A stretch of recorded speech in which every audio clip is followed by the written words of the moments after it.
اعوذ باللہ من الشیطان الرجیم بسم اللہ الرحمن الرحیم قالوا ادع لنا ربك يبين لنا ما هي ان البقرة تشابه علينا وإنا إن شاء الله لمهتدون قال إنه يقول إنها بقرة لا ذلول تثير الأرض ولا تسقي الحرث مسلمة لا شية فيها قالوا الآن جئت بالحق فذبحوها وما كادوا يفعلون۔ سورہ بقرہ آیت نمبر 70 و 71۔ قالوا بنی اسرائیل نے کہا ادع لنا دعا کیجئے اپنے رب سے ہمارے لیے، یبین لنا کہ بیان کر دے ہمیں، ماہیہ کہ کیسے اوصاف ہے اس گائے کی، ان البقرہ یقیناً یہ گائے، تشابہ مشتبہ ہو گئی، علینا ہم پر، وَإِنَّا اور بے شک ہم، انشاء اللہ اگر اللہ نے چاہا، لمہتدون تو ضرور ہدایت پالیں گے۔ قال موسیٰ علیہ السلام نے فرمایا، انہو یقول بے شک اللہ تعالی فرماتا ہے، انہا بقرۃ تحقیق یہ ایک گائے ہے، لا ذلول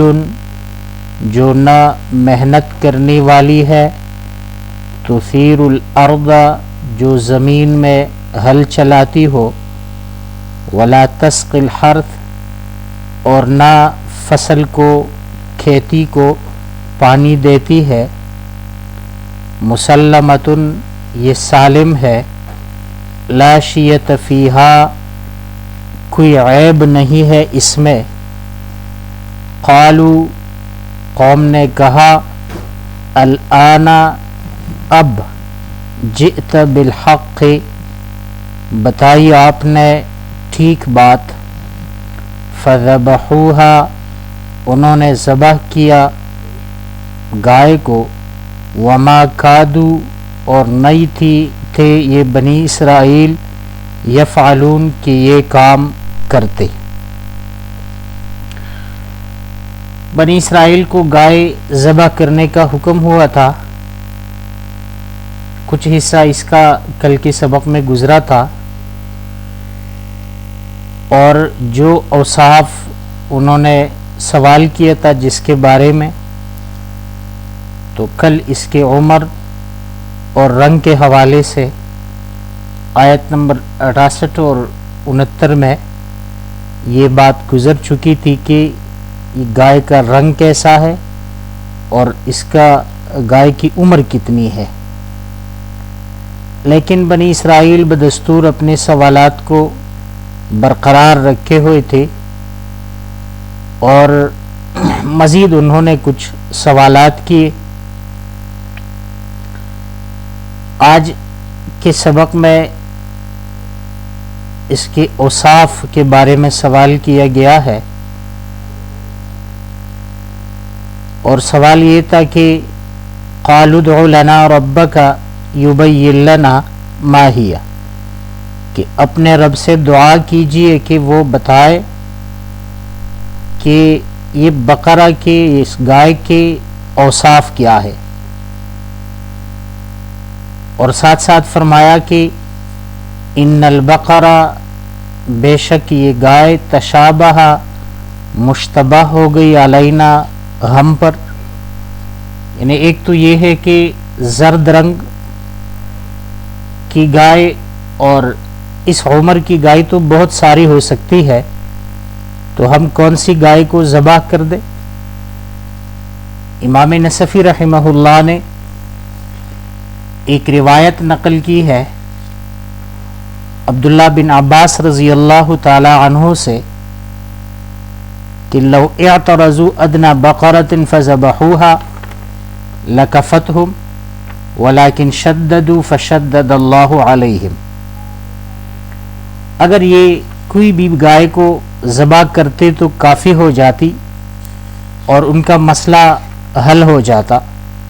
لیکن شددوا، انہوں نے تشدید سے کام لیا، بار بار سوالات کیے، فشدد اللہ علیہم، تو اللہ تعالیٰ نے بھی ان پر سختی کی اور مزید اس گائے کو اس کے لیے پانا ان کے لیے مشکل ہونا پڑا. آخر میں انہوں نے کچھ بات تسلیم کر لی اور کہا وَإِنَّا إِنشَاءَ اللَّهُ، اور اگر اللہ تعالیٰ نے چاہا تو بے شک ہم لمہتدون، ضرور راہ پالیں گے اس قسم کی گائے کی طرف. اور اسی انشاء اللہ کی وجہ سے ان کو پھر وہ گائے مل گئی. اس کے جواب میں موسیٰ علیہ السلام نے فرمایا قال انہ یقول، اللہ تعالیٰ فرماتا ہے انہا بقرۃ، کہ یہ ایک گائے ہے، لا ذلول، ذلول عروس اور فعول کے وزن پر، یہاں پر محنت کرنے والی، تثیر الارض، اور زمین محنت کرنے والی کا مطلب یہ ہے کہ تثیر الارض، وہ زمین میں ہل چلاتی ہو، یعنی اس قسم کا کام اس سے نہیں لیا گیا. اشرف علی تھانوی رحمہ اللہ بیان القرآن میں اس جملہ سے استدلال کرتے ہیں کہ یہاں پر لفظ بقرۃ جو بار بار ذکر کیا گیا ہے، اور یہاں اگر آپ دیکھیں تو آیت نمبر 70 میں بقرۃ کی جگہ بقر کا لفظ ذکر ہے، ان البقرہ تشابہ علینا. تو اس سے معلوم ہوتا ہے کہ یہ دراصل ایک بیل تھا، گائے نہیں تھی. اور آگے جو بقرۃ کا لفظ ذکر ہے تو یہ جنس کے اعتبار سے لفظ مؤنث لایا گیا ہے. اور دلیل اس کی یہ ذکر کرتے ہیں کہ یہاں پر اللہ تعالیٰ نے فرمایا لا ذلول تثیر الارض، یعنی ایسی گائے ہے جو زمین میں ہل نہیں چلاتی، اور ہل یہ بیل کے ذریعے سے چلایا جاتا ہے، گائے کے ذریعے سے نہیں چلایا جاتا ہے. لیکن بہرحال یا تو ان کی یہ عادت تھی کہ یہ گائے سے بھی یہی کام لیتے تھے، اور ویسے بھی بنی اسرائیل شرارتی قوم ہے تو ان سے کچھ بعید نہیں ہے، شاید وہ یہ کام کرتی بھی تھے. اور دوسری صفت اس کی بیان کی، ایک تو یہ ہے کہ وہ زمین میں ہل نہیں چلاتی، ولا تسقی الحرث، اور نہ کھیتی کو پانی دیتی ہے. اور پرانے زمانے میں بلکہ خیبر پختونخوا کے بعض علاقوں میں اب بھی یہی طریقہ رائج ہے، جس کو ارٹ کہتے ہیں. ایک بڑا سا کنواں کھودتے ہیں، پھر اس میں ایک بہت بڑا پہیہ لگاتے ہیں اور اس پر کچھ لوٹے نصب کیے جاتے ہیں، اور کسی جانور کے ذریعے وہی پہیہ جو ہے یہ گھمایا جاتا ہے، اور ایک طریقے سے اس کنویں سے وہی پانی نکلتا ہے، اور پھر کسی نالی کے ذریعے فصل کی طرف یہی پانی پہنچایا جاتا ہے. تو پہلے زمانے میں یہی خدمت لی جاتی تھی، جس طرح آج کل جنریٹر یا ٹریکٹر کے ذریعے پانی نکالا جاتا ہے یا پمپ کے ذریعے، تو پہلے زمانے میں وہی طریقہ لوگ استعمال کیا کرتے تھے. اور خیبر پختونخوا کے چارسدہ، مردان اور بہت سارے علاقوں میں جہاں پر پانی کا سطح بہت گہرا نہ ہو، تو وہاں پر اب بھی یہی طریقہ رائج ہے، اور لوگ اسی طریقہ سے زمین سے اور کنویں سے پانی نکال کر فصلوں کو پانی دیتے ہیں. تو یہاں پر فرمایا کہ اس قسم کا کام بھی اس سے نہیں لیا گیا. تو معلوم ہوا کہ یہ بالکل ایسی گائے ہے کہ دنیا کی کسی بھی کام کے لیے اس کو تھکنا نہیں پڑا، اور بالکل سالم گائے ہے. آگے مزید وضاحت فرمائی مسلمتن یہ سالم ہے، اور سالم کا مطلب یہ لا شیت فیہا، اس میں کوئی عیب نہیں ہے. لا شیت، شیتن عیب ان کے معنی میں ہے. ایک تو یہ ہے کہ اس میں کوئی نقصان نہیں ہے، دوسری بات یہ ہے کہ زرد رنگ کے علاوہ اس میں کوئی اور داغ نہیں ہے. تو بعض مفسرین نے معنی کیا ہے لا شیت فیہا بے داغ ہے، اس میں کوئی داغ نہیں ہے کسی اور کلر کا، اور بعض مفسرین نے یہ معنی کیا ہے کہ اس میں کوئی عیب نہیں ہے،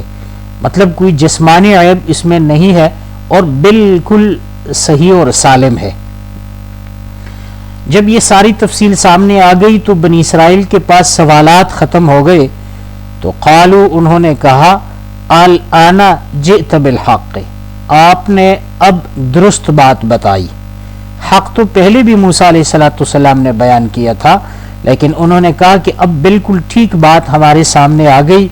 اور اس قسم کی گائے جو ہے وہ ہم تلاش کرتے رہیں گے. پھر مفسرین نے یہاں پر سدی کے حوالے سے ایک بڑا واقعہ ذکر کیا ہے، ایک کہانی ہے کہ بنی اسرائیل میں ایک شخص تھا جو والد اس کا فوت ہوا تھا اور والدہ کا بہت تابعدار تھا.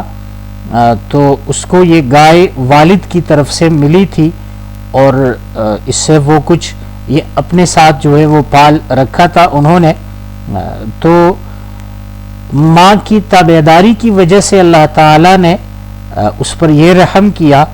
کہ یہی گائے اس کے پاس تھی اور بنی اسرائیل کو کہیں اور اس قسم کی گائے نہیں ملی، اور پھر بھاری قیمت لے کر اس لڑکے سے وہی گائے جو ہے وہ خرید لی اور پھر اس کو ذبح کیا. اللہ تعالیٰ فرماتے ہیں وما کادو، اور نہیں تھے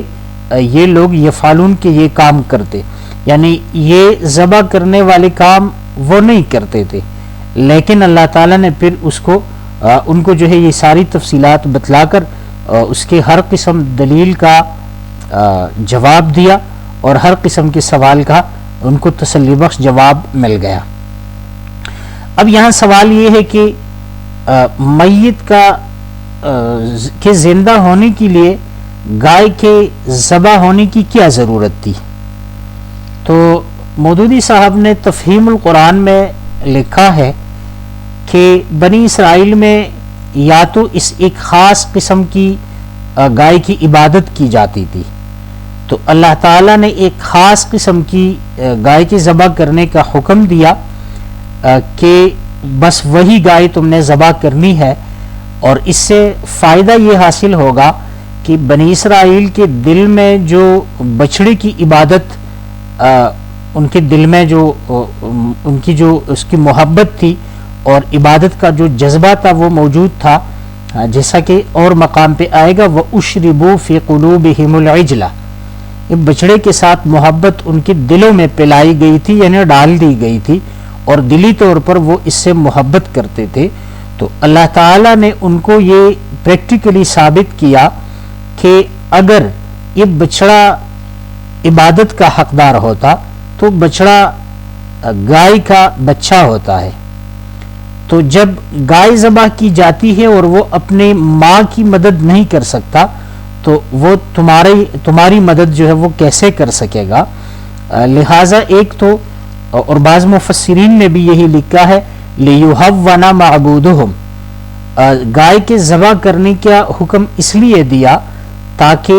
ان کا جو معبود ہے اس کی اہانت کی جائے،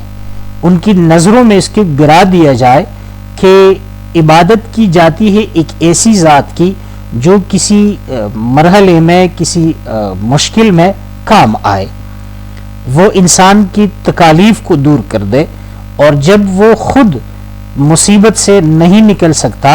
تو اس کی عبادت کیوں کرتے ہو؟ تو ایک ان کی معبود کی تذلیل یہاں مراد تھی، اسی وجہ سے اس کو گائے ذبح کرنے کا حکم ہوا. ورنہ اللہ تبارک و تعالیٰ تو ویسے بھی قادر تھا کہ اس قاتل کو زندہ کر کے مقتول کو زندہ کر کے قاتلوں کی نشاندہی کی جائے. تو ان کو ذبح کرنے کا جو حکم ہوا اس میں بنیادی مقصد یہ تھی کہ ان کے دل سے وہی بچڑے کی عبادت جو ہے اور اس کی محبت یہ نکل جائے۔ قالو بنی اسرائیل نے کہا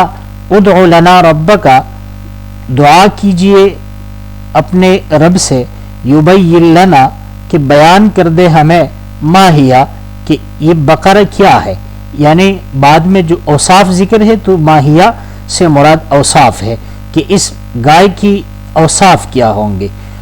ان البقرہ یقیناً یہ گائے تشابہ علینا ہم پر مشتبہ ہو گئی، وَإِنَّا إِنشَاءَ اللَّهُ اور ہم اگر اللہ تعالی نے چاہا لمہتدون تو ضرور راہ پالیں گے اس گائے کی طرف اور یہ ضرور ہمیں مل جائے گی۔ قال انہ یقول، موسیٰ علیہ السلام نے فرمایا کہ اللہ تعالیٰ فرماتا ہے انہا بقرۃ کہ تحقیقاً یہ ایک ایسی گائے ہے لا ذلول تثیر الارض جو نہ محنت کرتی ہے کہ زمین میں ہل چلائے، ولا تسقی الحرث اور نہ کھیتی کو اور فصل کو پانی دیتی ہے، مسلمتن یہ سالم ہے، صحیح ہے، لا شیۃ فیہا اس میں کوئی داغ نہیں ہے یا اس میں کوئی عیب نہیں ہے۔ قالو تو انہوں نے کہا الآن جئت بالحق، اب آپ نے ٹھیک بات بتائی، یعنی واضح طور پر ہمیں گائے کی اوصاف معلوم ہو سکی۔ فذبحوها پس انہوں نے اس قسم کے گائے کو ذبح کیا، وما کادوا یفعلون اور یہ بنی اسرائیل یہ کام کرنے والے نہ تھے، ان کا دل نہیں تھا کہ گائے کو ذبح کر دے، لیکن ان کے معبود کی اہانت مقصود تھی، تو اسی وجہ سے اللہ تبارک و تعالیٰ نے بہرحال گائے ذبح کرنے کا حکم دیا اور ان کے ہر شبے، ہر اعتراض اور ہر سوال کا تسلی بخش جواب دے دیا۔ جی تو اس سے متعلق یہی کچھ باتیں تھی۔ اس سے متعلق اگر آپ کا کوئی سوال ہے تو کہانی کا اور واقعے کا دوسرا حصہ انشاءاللہ العزیز کل آیت نمبر 71 وغیرہ میں ذکر کریں گے۔